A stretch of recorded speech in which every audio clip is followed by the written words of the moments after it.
ఇంటికి అడిగేసుకున్నాము. ఇంట్లోనే live ఇద్దామనుకోండి. Correct మళ్ళీ 11 గంటలకి దేవన్న ఫోన్ చేసి అన్న పాస్ కావడం లేదన్నందుకు ఖచ్చితంగా పోదామని వచ్చేసి ఇక తొందరపాట్లు. మంచి సమయంలో కొద్ది నిమిషాలు దేవుని ఒక మాటలు విందాం. దేవుని ఒక మాటలు వినక ముందుగా దయచేసి ఎవరైనా కానీ దావీదు రాసిన కీర్తన 49వ కీర్తన 2-3 వచనాలు చదవమని కోరుతున్నాను. దావీదు రాసిన 49వ కీర్తన 2-3 వచనాలు చదవమని కోరుతున్నాను.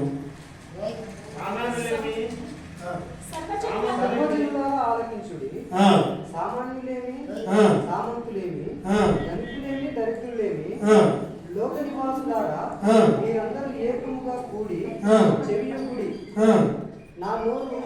నా నోరు విజ్ఞాన విషయములై పలుకును. నా హృదయ ధ్యానము పూర్ణ వివేకమును భూషిణుడై ఉండును. ప్రార్థన చేసుకుందాం. మహాగణుడా, సర్వశక్తిమంతుడా, జీవం గల దేవా, దయగల దేవానికి స్తోత్రం నాయనా. దేవా, ఈ సమయంలో నీ సన్నిధిలో నీ బిడ్డలు ఎదుట నిలబడి ఉన్నాను. నీ కృప చూపించు, నీ కనికరం చూపించు ప్రభా. దేవా, నీ మాటలు అర్థం చేసుకుని జ్ఞానం మాకు దయచేసి నమ్ముచు నీకే ఘనత మహిమ ప్రభావం చెల్లిస్తూ నజరుడైన యేసు నామంలో ప్రార్థించి వేడుకుంటున్నాం మా తండ్రి. బలేసు మహారాజ్కి మంచి సమయంలో దేవుని సన్నిధిలో దేవుని మాటలు మనం ఆలోచన చేసుకుందాం. దేవుని ఒక మాటల్లో బైబిల్లో అనేక విషయాలు దాగి ఉన్నాయి. దాగి ఉన్న విషయాలలో ప్రాముఖ్యంగా ఈ 49వ కీర్తన మనం ఆలోచన చేసుకుంటే 2వ వచనంలో రాయబడిన మాట, 3వ వచనం రాయబడిన మాట చాలా విచిత్రమైన మాట, విలువైన మాట అని తెలుసుకోవాలనుకుంటున్నాను. ఆ 3వ వచనం ఏ విధంగా చూడు బాగా, నా నోరు ఏమంటున్నాం అక్కడ, నా నోరు విజ్ఞాన విషయంలో పలుకును. విజ్ఞాన విషయంలో పలుకును అని మాట. దాని మీద మనం ఆలోచన చేసుకుందాం. నేటి సమాజంలో ఎలాంటి స్థితిలో మనం ఉంటున్నాం తెలుసామా మీకమ్మా? ఎలాంటి స్థితిలో ఉంటున్నాం తెలుసామా? మీకు అందరూ తెలియకపోవచ్చు, కానీ ఇక్కడ నేను తిరుగుతాను. దాదాపు అంటే సుమారు అన్ని సంఘాలు తిరుగుతుంటాను. మెనోనైట్ సంఘాలు పోతాను, హెబ్రోన్ సావాసం చూస్తాను, పెంటకోస్ట్ సావాసం చూస్తాను, సిఎన్ఐ చూస్తాను, బాప్టిస్ట్ చూస్తాను, రకరకాల సంఘాలు. చివరికి రోమన్ క్యాథలిక్ సంఘాల్లో కూడా నేను బోధి చూశాను. ప్రతి సంఘంకి ఒక ఆచరణ, ప్రతి సంఘంకి ఒక సిద్ధాంతము. ఒకడేమంటాడు, నేను మోకాలో ప్రార్థన చేస్తేనే దేవుడు నా ప్రార్థన వింటాడు. ఒకడేమంటాడు, నేను ప్రార్థన చేస్తేనే ఆకాశం నుండి అట్లా వర్షం ఆగిపోతుంది. నేను మోకాలు ప్రార్థన చేస్తే అలాంటి ప్రార్థన వింటాడని ప్రార్థిస్తుంటారు. ఏది ఇవన్నీ సత్యమైందా అని అనుకుంటే ఇంకా వాడి నమ్మకం, దానికి మనం ఏమన్నీ రాదు. కానీ బైబిల్ చెప్పే మాట ఏంటి అని ఆలోచన చేసుకుందాం. ఈ మనం నవరాత్రి దినాల్లో ఉన్నాం తెలుసమ్మా. ఏ దినాలు ఇప్పుడు హిందూ క్యాలెండర్ ప్రకారం మనం ఏ దినాలు మనం నవరాత్రి దినం. మనం ఒక అమావాసం అయింది తెలుసమ్మా. ఏ అమావాసం అది? ఏ అమావాసం అయింది? బలేసు మహారాజ్కి ఏ అమావాసం అయిందమ్మా? పెత్తరమాస. వెరీ గుడ్, పెత్తరమాస అయింది. అప్పుడు నలుగురు రూమర్స్ ఏముందంటే, ఈ అమావాస కంటే ఒక దినం ముందుగాల రూమర్ ఏముందంటే, ఈ రోజుల్లో ఏమైతమ్మా సూర్యుడు కనిపించాడు. ఎక్కడ కనిపించాడు? అట్లాంటిక్ ఓషన్ ప్రాంతంలో సూర్యుడు కనిపించాడు. అది ఎప్పటి నుంచి ఉంది అమావాస? అది కూడా సమయం ఎప్పుడుందమ్మా?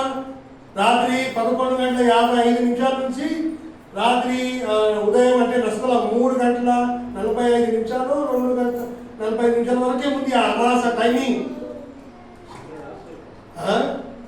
మనం రీసెంట్గా 2 నెలల ముందు కానీ 2-3 రోజుల ముందు కానీ సంఘటన. ఆ రోజు అట్లా చెప్పినప్పుడు నేను వెంటనే ఇక నా ఆలోచన ఇదేంటి చూద్దాం పాని ఆలోచనతో నా ఇంట్లో కూర్చున్నాను అంతే. నిద్ర వచ్చింది ఆలోచన, దీన్ని ఏముంది చూద్దాం ఇంతకి అమాస నాడు ఏముంటుంది రాత్రి అని ఆలోచనతో మా భార్యను పండుకోమను అని చెప్పినాను. ఒక బుక్ తీసుకున్నాను, ప్రాచీన కాల పుస్తకం. అంటే ఒక వ్యక్తి రాశాడు, మన రీసెంట్గా ఒక థియాలజన్ ఒక పుస్తకం రాశాడు హిందూయిజం దానిపైన. ఆ బుక్ తీసుకొని దాన్ని సత్తు ఈ మంత్రతంత్రాలు కానీ వచ్చి ఆగినాను. ఎక్కడ ఆగినానమ్మా? ఎక్కడ వచ్చి ఆగినాను? మంత్రాలు తంత్రాలు కూడా ఆగినాను. అసలు మంత్రాలంటే ఏంటి, తంత్రాలంటే ఏంటి, హిందూ ధర్మశాస్త్రం ఎలా వచ్చింది ఎలా చేరిందని ఆలోచనతో దానిపైన పరిశోధన చేస్తున్నప్పుడు ఈ అమాస కూడా వచ్చింది. దీని చూద్దాం ఏంటి సంగతి ఏముందని ఇంటి పక్కన కూర్చున్నాను అలా హాయిగా. రాత్రి 12 అయిపోయింది, 2 అయిపోయింది, 1 అయిపోయింది. హాయిగా నేను ఇక కూర్చున్నాను. రాత్రి 2 గంటలకు ఇక నిద్రపోయినాను నేను. కానీ ఒక అనుభవం పొందడానికి పరిశోధన భాగంలోనే ఇవన్నీ ఆలోచన చేస్తున్నాను. ఆ బుక్ వచ్చిన బుక్ చాలా మంచి పుస్తకం నాకు దొరికింది. ఎప్పుడు ఈడైనా పుస్తకం దొరుకుతాను. దాంట్లో ఏముందంటే హిందూయిజం పరంగా, అంటే హిందూ ధర్మశాస్త్రాల్లో కానీ ఎక్కడెక్కడ ఏమేమి రాయబడినందుకు దాంట్లో ఉంది కనుక దాన్ని చూస్తుంటాను, ఉంటాను. ఎందుకంటే పరిశోధన. ఈరోజు మనం ఆలోచించుకునే మాట ఏమిటంటే క్రైస్తవ జీవితంలో, క్రైస్తవ జనంలో ఉన్న మూడో నమ్మకం ఏంది ఆలోచన చేసుకుందాం. ఏ నమ్మకం అమ్మా? ఉందా మూడో నమ్మకం? ఉందా? బలేసు బాలాజ్కి ఉందా మూడో నమ్మకం? లేదా ఉందా? మా మూడో నమ్మకము ఆదివారం నాడేమి తెల్లని బట్టలు వేసుకుంటాం. మనం ఏమంటాము? ఆడపా ఈరోజు దేవుడు నా పక్షంలో ఉన్నాడు అనుకుంటాడు. ఒక నిమ్మకాయ చూస్తానకే ఏమవుతుందమ్మా? అంత దూరం పోతుంది. అసలు ఏంటి ఈ మాటకు ఆలోచన చేసుకుంటే, ఒక నిమ్మకాయ చూస్తానికి భయము, ఒక టెంకాయ చూస్తానికి భయము, ఒక బొమ్మ చూస్తానికి భయము, ఒక పిల్లి చూస్తానికి భయము. ఇలాంటి మూడో నమ్మకంలో మనం ఉన్నాము. కారణం ఏంటి ఆలోచన చేస్తాను. కారణం ఏంటి? ఈ మంత్రాలు తంత్రాలకు కారణం ఏంటి ఆలోచన చేస్తున్నాను. పరిశోధన చేద్దామనే ఆలోచనతో కరెక్ట్ టైం దొరికింది, కరెక్ట్ బుక్ దొరికింది. ఏం దొరికిందమ్మా? కరెక్ట్ టైం దొరికింది, కరెక్ట్ బుక్ చేతిలో ఉంది, బైబిల్ ఉంది. 3 వచనాలు, 3 బుక్కులు, 3 ఆలోచనలు ఉన్నాయి నాతోటి. ఇంకా చూస్తాం పాలనైనా ఇది ఏముంది, పాలమైతే పోతుందా? పాలన పోదు. ఒక చూడడానికి ఏముందని ఆలోచనతో కూర్చొని ఆలోచన చేస్తుంది. బైబిల్ చెప్పే మాట ఏముంది అక్కడ? ఏముంది 3వ వచనంలో? నా నోరు విజ్ఞాన విషయంలో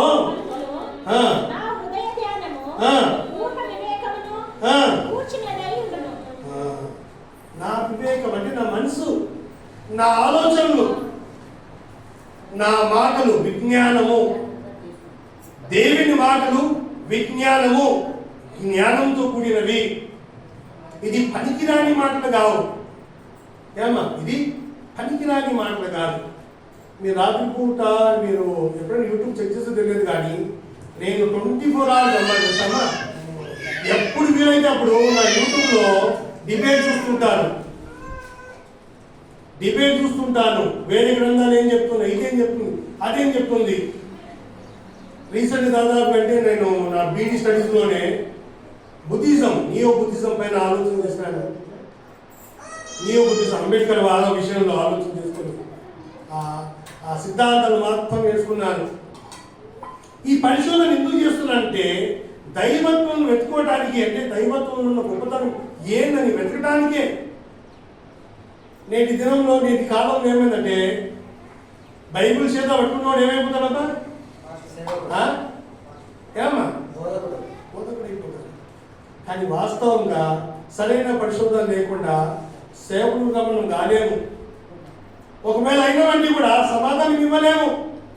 సమాధానం ఇవ్వలేక ఈ గాలి మాటలు మాట్లాడతాడు. అంతేగా వీడు అపనమ్మకమైన మాటలు మాట్లాడతాడు, వీడు ఇక ఏదో మాట మాట్లాడతాడు.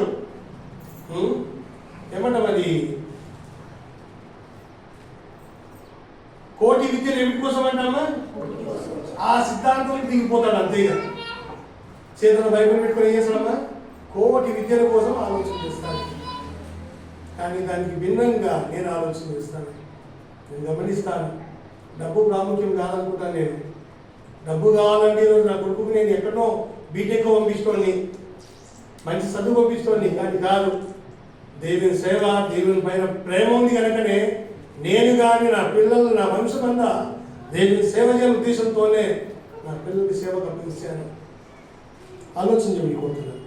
బైబిల్లో ఈ మాటను మనం ఆలోచిస్తాం. మూడో నమ్మకం పైన క్రీస్తు విజయం ఎలా ఉంటుంది? చనిపోయిన వాళ్ళు దయ్యాలు అవుతారా? చెప్పండి బాగమ్మా. బలేసు మహారాజ్కి అవుతారమ్మా దయ్యాలు? మన సంఘాల్లో పోతే రమ్మదయ్యం పట్టిందని చెప్పి కుట్రకాలాలు ఉన్నాయి. ఏ దయ్యాలమ్మా? మన సంఘాల్లోనే, భక్తాల సంఘాల్లోనే నమ్మదయ్యాలు పట్టిందని కుట్రకాలాలు ఉన్నాయి. ఒకడు మొన్న నా భక్తాలు వచ్చాడు. ఏమని వచ్చాడంటే, నాకు నత్తి ఉంది, నువ్వు బాగి అని చెప్పాడు. ఏమన్నాడమ్మా? ఎలా నాకు నత్తి ఉంది, నువ్వు ప్రార్థన చేసి బాగా చేయి. అరే పోరా నైనా, ఉంది సంఘాలు ఉన్నాయి, పోరా మొత్తాల్లో ప్రార్థన చేసుకోమని పంపించినాడు. లేదు నువ్వే బాగా అని చెప్పాడు. బద్బాగా అడిగాను చెప్పిన ఒకటే మాటలు. కారణం ఏమిటంటే దేవునికి అవమానము, దేవునికి అవమానం. ఈరోజు అలాంటి స్థితిలో మనం ఉంటున్నామా? ఆలోచన చేసుకుందాం. మన సంఘాల్లో చెప్పే మాట ఏముంది? ఇది ఏం పట్టిందట? ఏం పట్టిందట. మన సమాజంలో ఏమంటామంటే, ప్రభువా ఈ ఆత్మను పరలోకం చేర్చుకో. నువ్వు చెప్తే దేవుడు చేసుకుంటాడా? కష్టం. ఆలోచించుకుంటాడు. అంటే అంత విచిత్రమైన సంఘటనలు ఉంటున్నాను. బైబిల్ తెలవక మోసపోతున్నాము. వీడు మోసపోతూ అనేక మందిని మోసం వైపు నడిపిస్తాడు. ఏసరమ్మా వీడు మోసపోతూ అనేక మంది ఏసరమ్మా మోసం వైపు నడిపిస్తున్నాడు. అదే ప్రాబ్లం. నేను నిజంగా నిజం చెప్తే, నిజం మాట చెప్తే ఏమైతే సమతకి ఈయన బోధ ఏముందట? ఈయన బోధ ఎలాంటిదట? దయ్యం బోధ, విచిత్రమైన బోధ. కానీ వాస్తవంగా బైబిల్కు బైబిలే సమాధానం ఇవ్వాలి. బైబిల్లో రాయబడిన మాటలు నిజమైన మాటలు. ఈయన కల్పిత మాటలు వింటే ఆగమవుతాం, నరకంలో వెళ్ళిపోతాం. చూద్దాం ఈరోజు ప్రభు సన్నిధిలో చనిపోయిన వ్యక్తుల విషయంలో బైబిల్ ఏమంటుంది? ఎప్పుడు చూస్తున్నాం? చనిపోయిన వ్యక్తి ఏమైపోతాడు? చనిపోయిన వ్యక్తి, ఒక వ్యక్తి చనిపోయిననుకో ఏమైతాడు తెలుసమ్మా? ఏమైతాడమ్మా చనిపోయిన వ్యక్తి? ఎక్కడ పోతాడు? వాడు సమాధానం ఉంటాడమ్మా. నేను మొన్న మా ఊళ్ళో ఒక రెడ్డితో ఇదే మాట మాట్లాడినా. దానికి మనం పోదాందా? రాత్రి 12 గంటల సమాధానం వదలంటే ఏమన్నాడే, పో నేను రాను అంటే గదే రావచ్చుంది. నేను క్రైస్తవుని రావాలన్నాను. ఇంకా పోదాం సమాధానం చూస్తున్నాం. దానికి భయపడతారు. కారణం ఏమిటంటే తెలియక, సమాజం తెలియదు. కానీ ఆ సమాజంలో క్రైస్తవునికి దేవుని బిడ్డ కూడా తెలియదు. చనిపోయిన వ్యక్తి ఎక్కడ పోతున్నాడంటే తెలియదు. కానీ ఈయన మాత్రం ప్రార్థన ఏమని చేసిన ప్రార్థన? ప్రభువా ఈ ఆత్మను ఎక్కడ చేర్చమంటాడు? పరలోకం చేర్చమని చెప్తాడు. ఈ ప్రార్థన చేస్తే వాడాగిపోతాడ. ఈ ప్రార్థన చేస్తే అనేక స్వస్థతలు అవుతాయి. చూడండి విచిత్రం. ఆలోచించండి కోరుతున్నాను. యోగ గ్రంథము 21వ అధ్యాయము, యోగ గ్రంథము 21వ అధ్యాయము ఒకసారి 13వ వచనం చూడండి ఒకసారి. వారు చదువునైనా శ్రేయస్సు కలిగి తమ దినములు గడుపుదురు ఒక్క క్షణంలోనే. ఎన్ని క్షణాల్లో? చనిపోయిన ఒకటే క్షణంలోనే పాతాళమునకు దిగుదురు. ఎన్ని నిమిషాలమ్మా? ఎన్ని నిమిషాల్లో? ఒక్క క్షణంలోనే, ఒక సెకండ్లోనే తట్టి తెచ్చిపోతే నీ ఆత్మ ఎక్కడ ఉంటుందమ్మా? ఎక్కడ ఉంటుందమ్మా? ఇంకా ఇంట్లో ఉండదు, వీధిలో ఉండదు, గోల్ పైన ఉండదు, సమాధిలో ఉండదు. వాళ్ళు దూరిందని చెప్పడం తప్పు. వాడిని ఆవహించినట్టు ఏమంటారమ్మా? ఏమంటారమ్మా? ఏమంటారమ్మా? వాడిని ఆవహించింది. ఎంత తప్పు మాట. అందుకోసమే క్రైస్తవం గొప్పది. ఈ సమాజంలో అందరూ ఏమంటారంటే ఈ వ్యక్తి చనిపోయిన వ్యక్తి వాళ్ళ తల్లిలో వాళ్ళ తండ్రిలో వాళ్ళ చుట్టుముట్టుంది అని చెప్తుంది సమాజం. కానీ క్రైస్తవుడు ఏం చెప్పాల్సిన మాట అంటే చనిపోయిన వ్యక్తి ఒకటే క్షణంలోనే ఒక సెకండ్లోనే ఎక్కడ వెళ్ళిపోతాడమ్మా? అదే మూడో నమ్మకం జయించడానికి నీవు నేను కూడుకోవాలి. కానీ మన మన దుస్థితి ఏముందంటే ఒక చనిపోయిన వ్యక్తిని చూస్తే మనకే చచ్చిపోతుంది. అది పరిస్థితి. మనకు తెలియక మోసపోతుంటాము. ఆలోచించండి.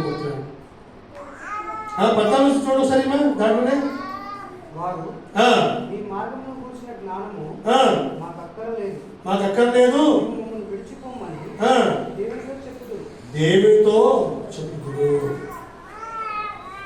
ఆలోచించండి. ఈ అక్కర్లే మాటల్లో ఈ మాట ఈ బోధ అవసరం లేదు. ప్రజలకు, సమాజంకు, సంఘంకు అవసరం లేదు. పనికిరాని మాటలు ఆలోచన చేస్తారు, పనికిరాని ఆలోచనలు చేస్తారు. ఈరోజు ఎలాంటి స్థితిలో అవుతున్నాను గమనించమని కోరుతున్నాను. ప్రియమైన సంఘం, చనిపోయిన ఒక క్షణంలోనే ఎక్కడికి వెళ్ళిపోదామా? పాతాళానికి వెళ్ళిపోతాడు. అక్కడ ఏమైతుంది, అక్కడ ఏం చేద్దాం చూస్తాం మనం. అదే యోగ గ్రంథము 7వ అధ్యాయము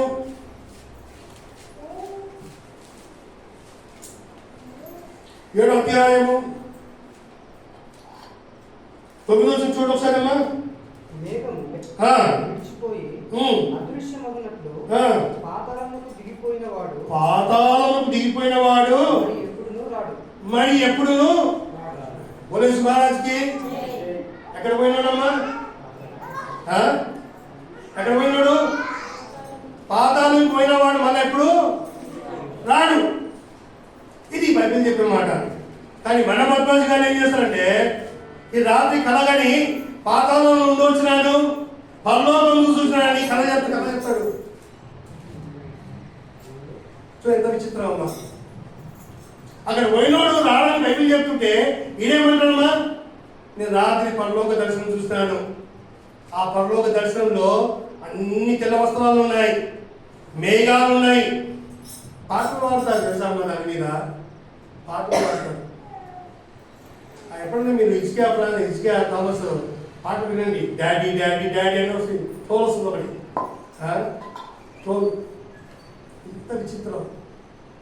దాంట్లో మన వాళ్ళు కూడా ఉన్నారు. తెలియక, బైబిల్ జ్ఞానం లేక, బైబిల్ అర్థం చేసుకున్నాక పరిశుద్ధాత్మ దేవుడు నా పైన ఉన్నాడు అనుకుంటున్నాడు.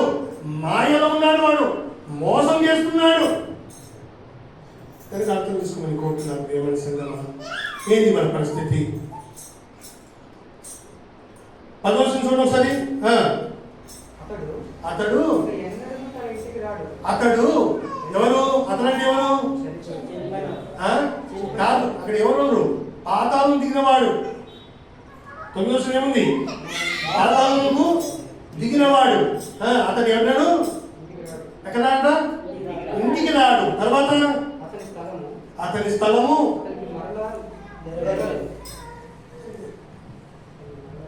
ఆయన ఇంటికి రాడు. ఆయనకి ఎవరు? అందరూ మర్చిపోతారు అంతే. నీ ఆత్మ దేవుని మీదకి వెళ్ళిపోతుంది, పాతాళం వెళ్ళిపోతుంది అంతే. నువ్వు మన రావు.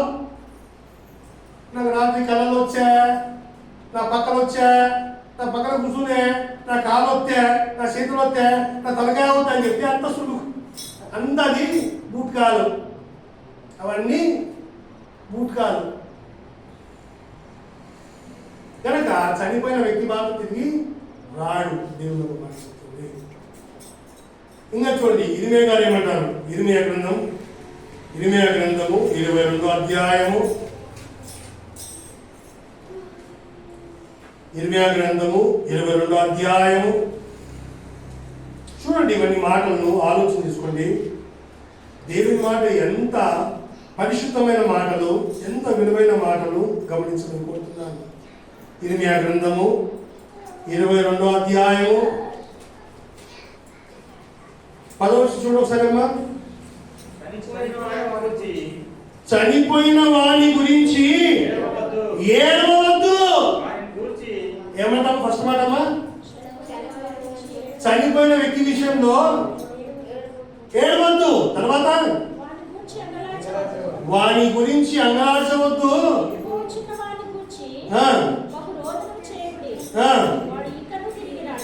వాడి ఇకను తిరిగి రాడు. చూడాడు అంతే. ఉడ్కులో చనిపోయిన వ్యక్తి మళ్ళీ ఉడ్కులకి ఎప్పుడు రాడు. ఎక్కడ కలిసాడు? కలిస్తే ఎక్కడ కలిసాడు? ఎప్పుడు వస్తుంది పరలోకం అన్నది? దేవుని రోజున ఆయన వచ్చిన నాడు కలుస్తాం అంతే. ఆయన ఆత్మ ఇంటి చుట్టూ ఉందంటే తప్పు. ఆయన ఆత్మ ఇంట్లో ఉందంటే తప్పు. ఇంకా కొన్ని బద్మాజిగాలు తెలుసా దగ్గరికి అది కూడా వస్తున్నాయమ్మా. వాడిని వస్తూ ఇంట్లో భద్రం పెట్టుకొని ఇది మా అమ్మది, ఇది మా నాన్నది, ఇది మా తాతని చూపించుకుంటారు. చూడండి బాగా ఎంత విచిత్రం అమ్మా సమాజం. ఆ సమాజంలో నీవు నేనున్నాము. అందుకోసమే దేవుడు గొప్పోడు. దైవత్వం, దేవుని దైవత్వం చాలా గొప్పది. బైబిల్ శ్రేష్టమైంది. ఎవరు శ్రేష్టమైందమ్మా? ఆలోచించమని కోరుతున్నాను. ఇంకా చూడమ్మా ప్రసంగి చూడండి ఒకసారి. ప్రసంగి 9వ అధ్యాయం ఒకసారి 5 చదవండి. బ్రతికినవాడు చచ్చినవాడు ఏమీ ఎరుగదు. వాడి పేరు మరవబడి ఉన్నది, కలగదు. వారు ప్రేమింపరు. ఏం చేయాలంటమ్మా? పగ పెట్టుకోరు. ప్రేమింపరంట, పగ పెట్టుకోరంట, అసూయపడరు.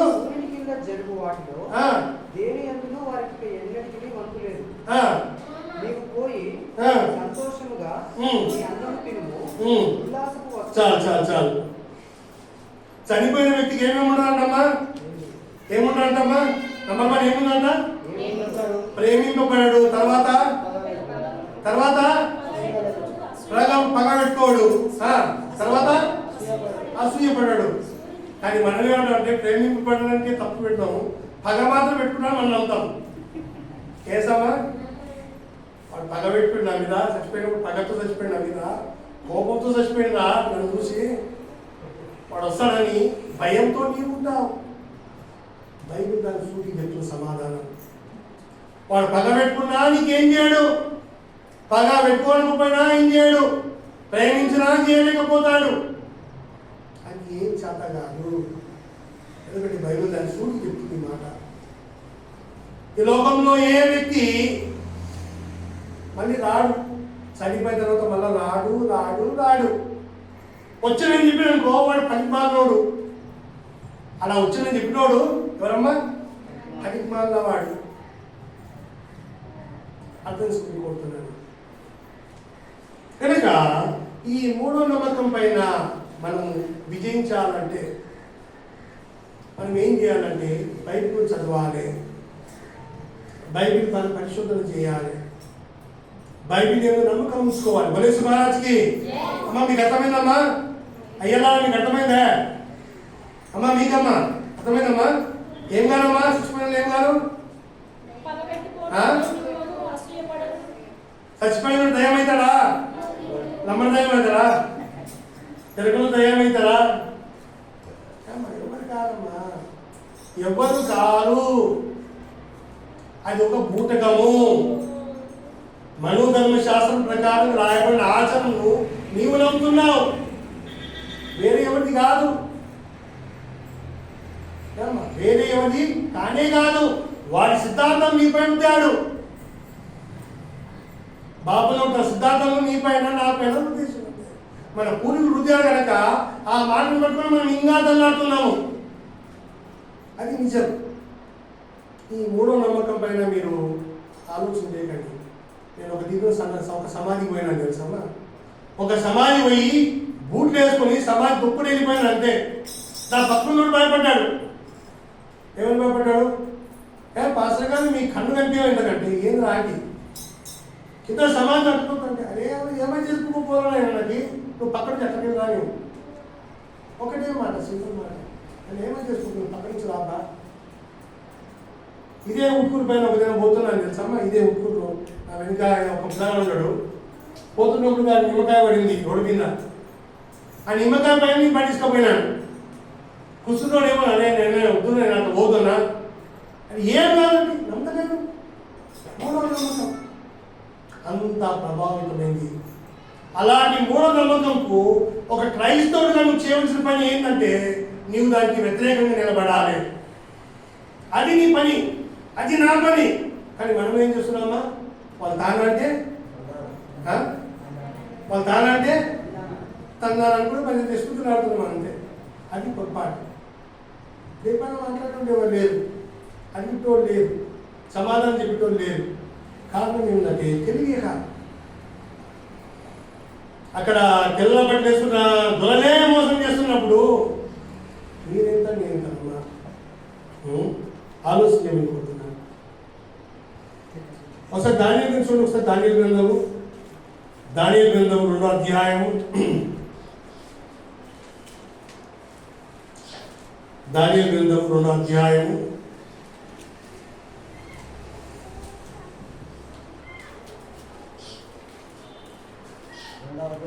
2వ వచనం చూడు ఒకసారి.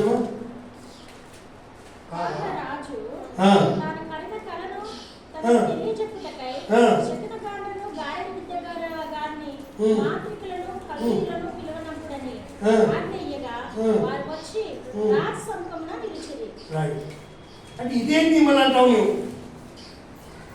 ఎవరమ్మా? ఇదేంటి ఆ రోజునే దాడి విద్య చేస్తున్నారు కదా, మంత్రగాళ్ళు ఉన్నారు కదా, తంత్రగాళ్ళు ఉన్నారు కదా అని ఆలోచన నీకు వస్తుంది అమ్మా. బైబిల్లో రాయబడిన మాటకి ఇది ఏంటి అని అన్నప్పుడు దీనికి సమాధానం మీకు ముందిస్తాను. దీనికి సమాధానం ఎప్పిస్తాను, మీకు ముందిస్తాను. ఆ రోజుల్లో ఉన్నారు కదా, ఆ రోజుల్లో మంత్రగాళ్ళు ఉన్నారు కదా, ఆ రోజుల్లో ఇవన్నీ కార్యాలు జరుగుతున్నాయి కదా. మోసే చేతులు ఏముందమ్మా? కథ ఉంది. కథ కింద పడేసి ఏమైంది? ఆ పాము ఏం చేసింది? ఆ పాము ఏం చేసింది? ఎవరిని మింగేసింది? ఎవరు ఆ పాము? ఎవరు? సైతాన్ పాములా? రైట్, శకునగాని పామును మింగేసింది. మళ్ళా ఆ పాము లేపినప్పుడు ఏమైంది? మళ్ళా ఇవన్నీ జరిగినాయి గతంలో తెలియని కాలంలో. ఈరోజు దేవుని వాక్యం నీ చేతిలో ఉన్నప్పుడు, నీ బైబిల్ నీ చేతిలో ఉన్నప్పుడు, దేవుని మాట నీ చేతిలో ఉన్నప్పుడు ఇంకా నమ్మవలసిన అవసరం లేదు. ఎందుకంటే యేసు ప్రభు శిలువపై చనిపోయినప్పుడు ఇవన్నీ దాన్ని ఏం చేసినమ్మా? ఆయన కాళ్ళకి తీసి ఏం చేసి దేవుడమ్మా ఏం చేశాడు? తొక్కేసాడు అంతే. అయిపోయింది, అంతం రానికి అయిపోయింది. అయినప్పటికీ ఇంకా నువ్వు దయ్యాలు భూతాలు అని మూడో నమ్మకంతో జీవిస్తున్నావు. ఆలోచన చేయమని కోరుతున్నాను. కనుక ప్రేమ సంగమా ఏంటి నీ పరిస్థితి? దీనికి సమాచారం ఇస్తాను, ముందు ఇస్తాను. యెషయా గ్రంథము 40 చూడు, అదిగో ఆ మాట మనం ముందుకు వెళ్దాం. యెషయా గ్రంథము 47, యెషయా గ్రంథం 47 11 వచ్చి చూడు ఒకసారి.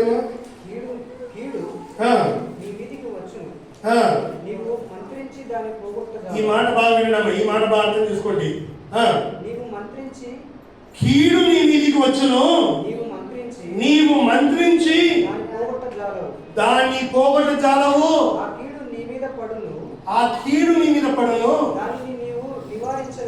దాన్ని నీవు నివారించలేవు. నీకు తెలియని నాశనము ఆకస్మికంగా వచ్చును.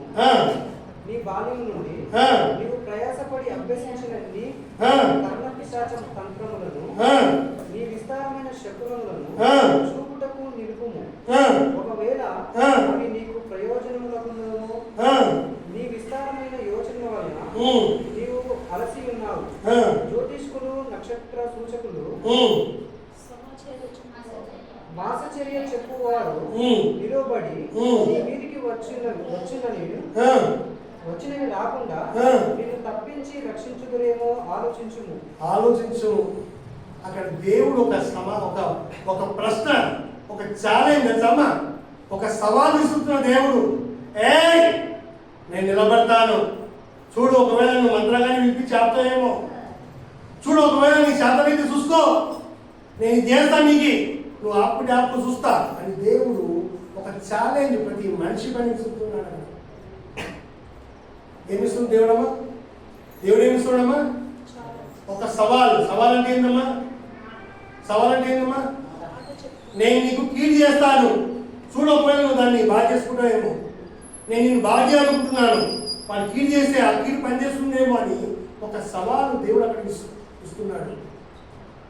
ఇప్పుడు ఎవరు నిలబడి చెప్పండి అమ్మా, అవుతుందమ్మా? ఆ కీడుకు సమాధానం ఏం అవుతుందా?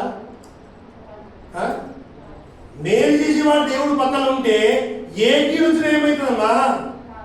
ఏమైతుందమ్మా? ద్వితీయోపదేశకాండం చూడండి. ఇప్పుడు ద్వితీయోపదేశకాండము 32-39 సంవత్సరాలు మంచి మాట మాట. ద్వితీయోపదేశకాండం 32-39 చాలా మంచి మాట మాట.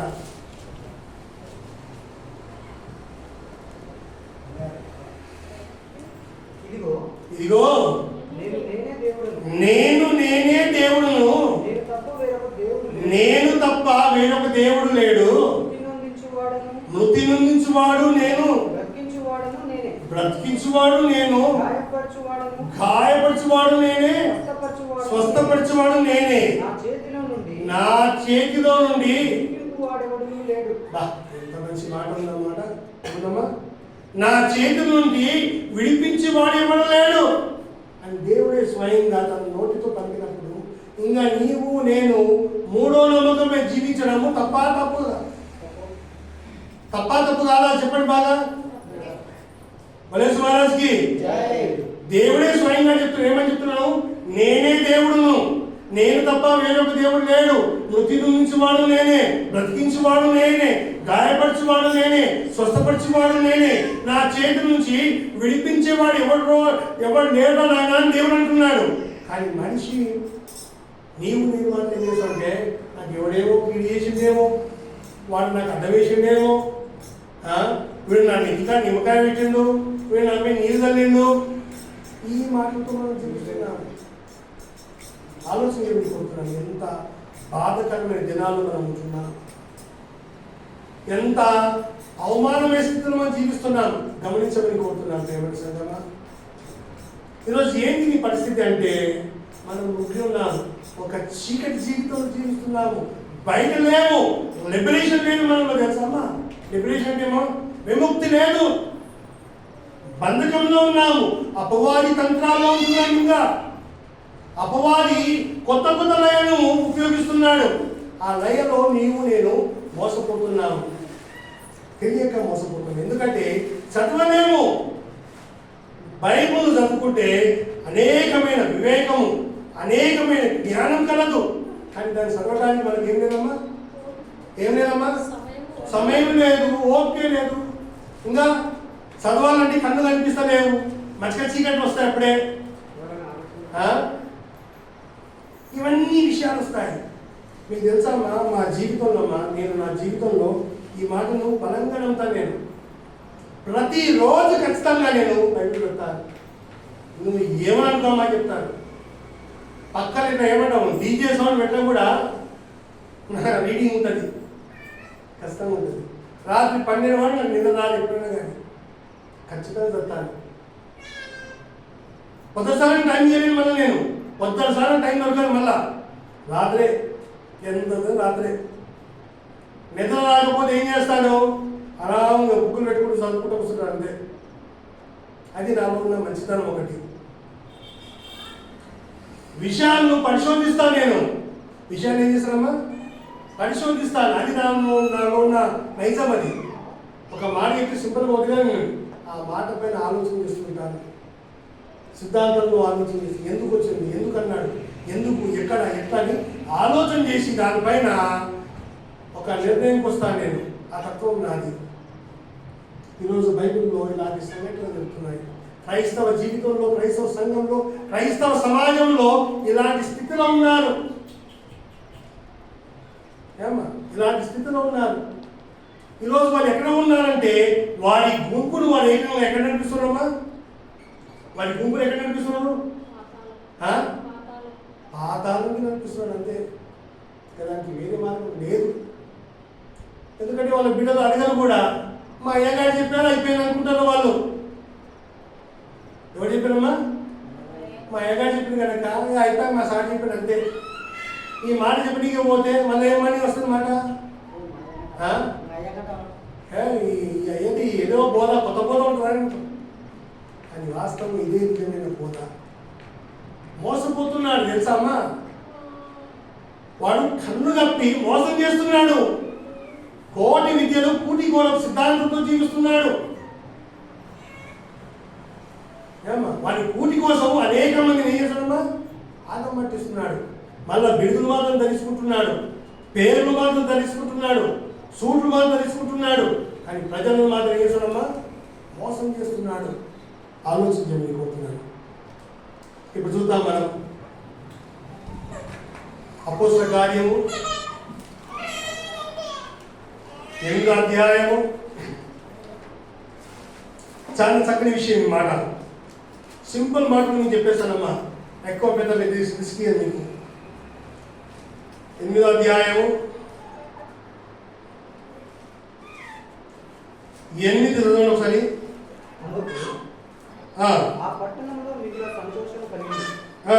సీమోను ఒక మనుషుడు లోగడ ఆ పట్టణంలో గారెడు చేయుచు తానెవడో ఒక గొప్పవాడని చెప్పుకొనుచు సమరయ జనులను విభ్రాంతి నుండించుకుంటాడు.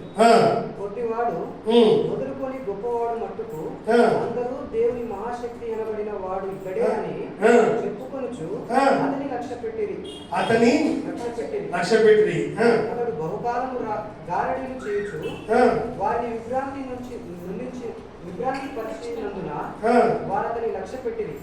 అయితే ఫిలిప్పు దేవుని రాజ్యమును గూర్చి యేసుక్రీస్తు నామమును గూర్చి సువార్త ప్రకటించుచుండగా వారు అతని నమ్మి పురుషులను స్త్రీలను బాప్తిస్మం పొందిరి.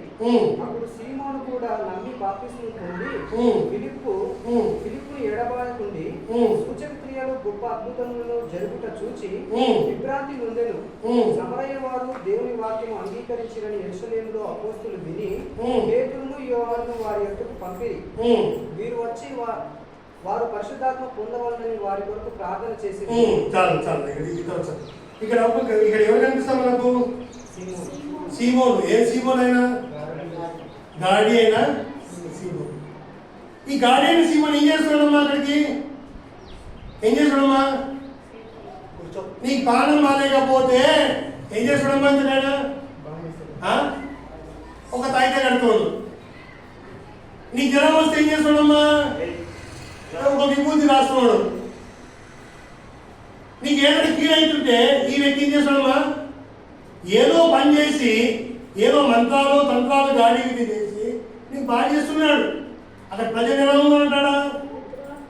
ప్రజలు ఎలా ఉన్నాడా? 8వ వచనము. అక్కడ ప్రజలు ఎలా ఉన్నారు? అందుకు ఆ పట్టణంలో మిగులు సంతోషము.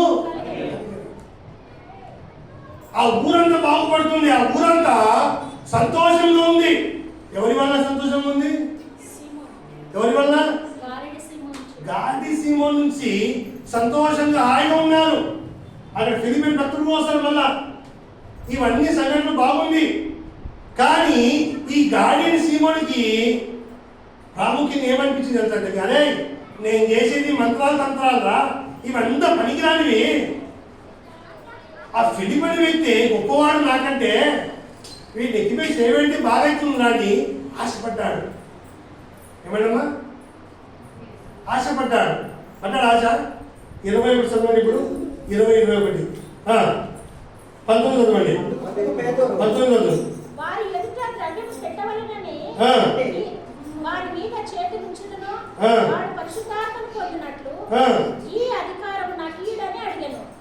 ఎవరర్థం ఈ మాట? ఎవరర్థం ఈ మాట? గార్డియన్ సీమోన్ ఆడుతున్నాడు. ఇప్పుడు ఇంకో మంత్రాలు తంత్రాలు శక్తులు అన్నీ ఉన్నాయి. ఇంకేం అవసరము? పరిశుద్ధాత్మ శక్తి ఇంకా అవసరం ఇంకి ఉందా రాజీకు? ఈయనతోనే మంత్రాలు ఉన్నాయి, ఈయనతో తంత్రాలు ఉన్నాయి. వీడు కట్టెనేస్తే తాళమైతుంది కట్టే. వీడు పోతే ఇందుకు ఏమవుతుందమ్మా? ఆ ప్రాంతంలో సంతోషం వస్తుంది. అశోక్ ఇంటికి పోతే అశోక్ మా ఇంటికి అయ్యా వచ్చాడని సంతోషపడుతున్నాడు.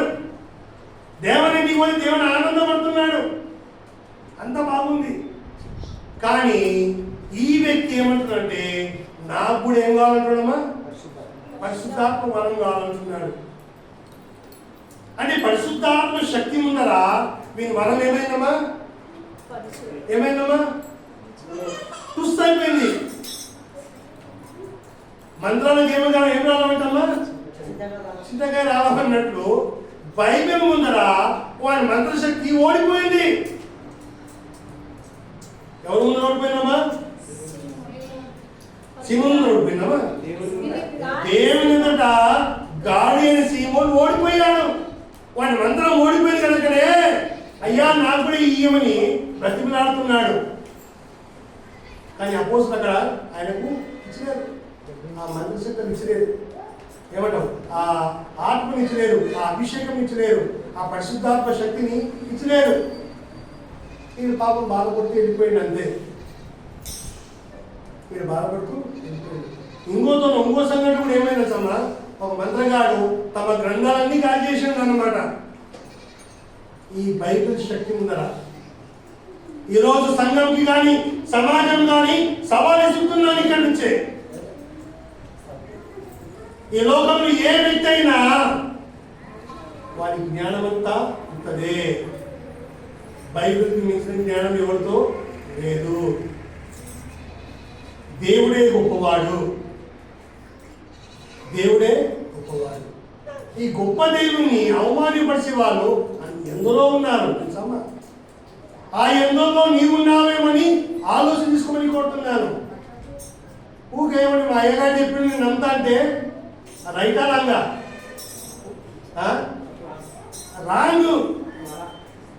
మా అయ్య చెప్పింది నేను వింటా అంటే తప్పు. ఆ మాట మీ అయ్య చెప్పిన మాట ఎక్కడుంది? బైబిల్లో ఉందో లేదో చూసుకొని నడువు. గాలికి ఎన్నో బాణలు కొడతాడు వాడు. గాలిలో ఎన్నో బాణలు కొడతాడు. ఆ బాణలు తక్కువ దాటినుకో అయ్యగారు నా విషయం చెప్పినప్పుడు పోదా అనుకుంటే తప్పమ్మా. కనుక మనము చిత్ర పంచాంగం లాంటి కా మనం కొంతమంది ఇట్లా ఉన్నారమ్మా, మానవం ఉన్నారమ్మా. పొద్దున్న లేసి బయటకు తీసి తక్కువ చూస్తారా దేవుడి ఇప్పుడు దీవించిన అమ్మాకి 300 ఉన్నారు తెలుసమ్మా? బైబిల్ ఏంటమ్మా? చిరకపల్లి జాతర పెట్టారమ్మా తెలుసమ్మా?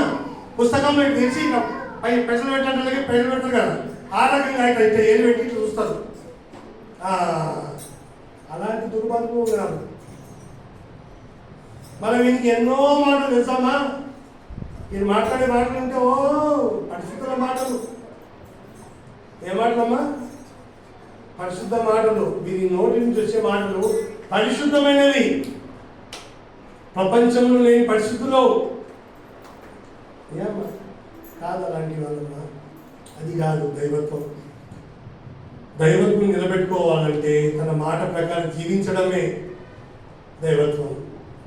ఈరోజు సంఘంలో సమాజంలో ఇలాంటి మోసకరమైన జీవితాలు ఎందరో జీవిస్తున్నారు. వాటిని తప్పించుకొని నిజమైన సహకారిగా క్రీస్తు బిడ్డగా జీవించి యేసయ్య గురించి జీవించడమే నిజమైన జీవితం. అది లేదనుకో సపోజు ఎన్ని చేసినా అంతా అందుకని నేను పిల్లలు చెప్తాను. ఏం చెప్తా అంటే ఒక టక్కన ఏదో మాట్లాడి సరిపోదు. బైబిల్లో ఎన్నో ప్రశ్నలు తెలుసామా? దానికి అర్థం లేదు. ఇంకా ఎన్నో ప్రశ్నలు ఉన్నాయి, దానికి అర్థం లేదు. కానీ వెతికితే ఛాన్సులు ఉన్నాయి, సమాధానం దొరుకుతుంది. మన వాళ్ళకి ఏం లేదమ్మా, ఓపిక లేదు. దాని ఇంకా ఎత్తుకుంటే ఏం దొరకదమ్మా? దొరకదు.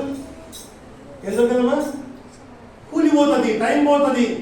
ఎవరు దాన్ని ధరిస్తారు చెప్పు? అందుకే వదిలేస్తాను. ఏమో పాప మన బోధన వాళ్ళకి ఉందని అనుకుంటావా? నిజంగా దేవుని కోసం నిలబడతావా? తీర్మానం నీ చేతిలో ఉంది. సమాజం ఎదుట ఈరోజు రేపు ఎల్లుండి ఎప్పుడైనా కానీ నీ ఎదుట ఈ ప్రస్తావన వచ్చినప్పుడు అప్పుడు గట్టిగా నువ్వు మాట్లాడవలసిన మాటలు ఏమని మాట్లాడతావా? చనిపోయిన వ్యక్తి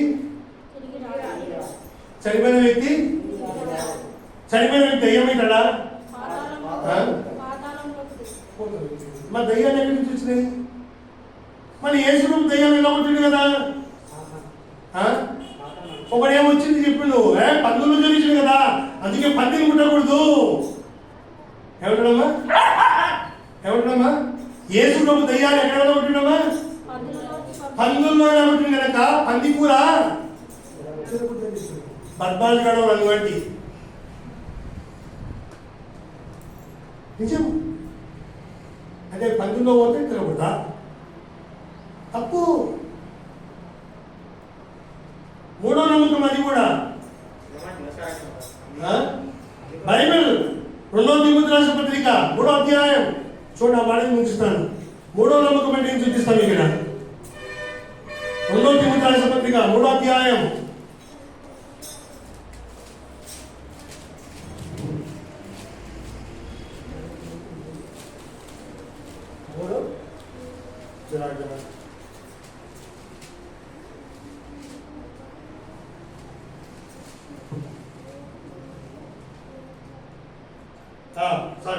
మొదటి తిమోతి రాసిన 4వ అధ్యాయం 3వ వచనం.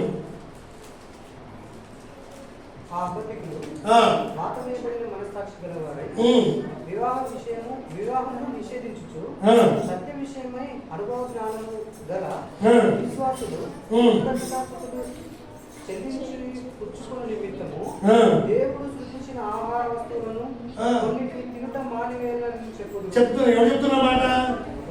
ఆ మాట చెప్తున్నారు అబద్ధికులు చెప్తున్నారు. తర్వాత ఇప్పుడు చెప్పు చదువు. దేవుడు సృష్టించిన ప్రతి ఆహారము మంచిది చెల్లించి కాదు, అది దేవుని వాక్యము వలన, అది దేవుని వాక్కు వలన, ప్రార్థన వలన పవిత్రపరచబడుతున్నది. చూడాలి ఎంత మంచి మాట. సమాజం తెలియక మోసపోతున్నాం. ఎన్నో ఉన్నాయి, ఒకటి కాదు కొన్ని వందల మాటలు ఉంటున్నాయి. పరిశోధన చేయక మోసపోతున్నాడు, మోసం చేస్తున్నాడు, దేవుని మాటకు వ్యతిరేకంగా నిలబెడుతున్నాడు. ఈరోజు ఆ స్థితిలో, ఆ స్థితిగతులు నువ్వు ఉన్నావేమో ఆలోచించుకుని కోరుతున్నాను కనుక దేవుని మాటను పరిశోధించి ఆలోచన చేసుకొని ముందుకు వెళ్ళమని కోరుతున్నాను. ప్రార్థన చేసుకుందాం. కళ్ళు మూసుకుందాం. 2 నిమిషాలు దేవుని ఎదుట కళ్ళు మూసుకుందాం. ఈ అపనమ్మకమైన మాటల పైన మనం ఆలోచన చేసుకుందాం. మోసపరమైన మాట విషయం మనం ఆలోచన చేసుకుందాం. న్యాయయుక్తమైన మాటలు మనం ఆలోచన చేసుకుందాం. దేవుడు మాత్రం తన మాటను విజ్ఞానం చెప్పాడు. ఆ మాటలో జ్ఞానం ఉంది, ఆ మాటలో ఆలోచనలు ఉన్నాయి, ఆ మాటలో తెలివి ఉంది. కానీ నేటి సమాజము తమ సొంత వ్యక్తిగత లాభం కోసము మోసం చేస్తున్నారు. వీడు చెప్పిందే కరెక్ట్ అని వాదిస్తున్నాడు. వీడు చెప్పిందే కరెక్ట్ అని తప్పు సిద్ధాంతం నేర్పుతున్నాడు. ఈరోజు నేను అలాంటి స్థితిలో ఉంటున్నాను కనుక ఆలోచన చేసుకుందాం. ఏది నిజమైన మార్గము, ఏది న్యాయమైన మార్గం ఆలోచన చేసుకుని ముందు వెళ్ళమని కోరుతున్నాను. ప్రార్థన చేసుకుందాం. మహాగణుడా, సర్వశక్తివంతుడా, అనేక విషయాలు చెప్పవలసింది ప్రభా, చెప్పలేకపోతున్నాను ప్రభా, క్షమించమని కోరుతున్నాను. ఈ మొదటి భాగం ప్రభా కొద్ది మాట చెప్పాను ప్రభా. ఇంకా 2వ సెషన్ 3వ సెషన్ ఉంటుంది కనుక ప్రభా, ఈ మాటను ఎప్పుడైనా ముగించే భాగ్యము మాకు దయచేయమని కోరుతున్నాను. ఈ 3వ నమ్మకం పైన క్రైస్తు విజయమని బయలుపైన ప్రభా మేము సాధించే భాగ్యం దయచేయమని కోరుతున్నాను. దైవమే గొప్పది ప్రభువా, బైబిలే గొప్పదని నిరూపించడానికి ప్రభా నీ కృప చూపించండి, నీ కనికరం చూపించండి. అలాంటి వ్యక్తులు ప్రభావం తయారు చేయని కోరుచు నీకే ఘనత మహిమ ప్రభావం చూపిస్తూ నజరుడైన యేసు నామములో ప్రార్థించుకుంటున్నాను. సుబ్బారాజుకి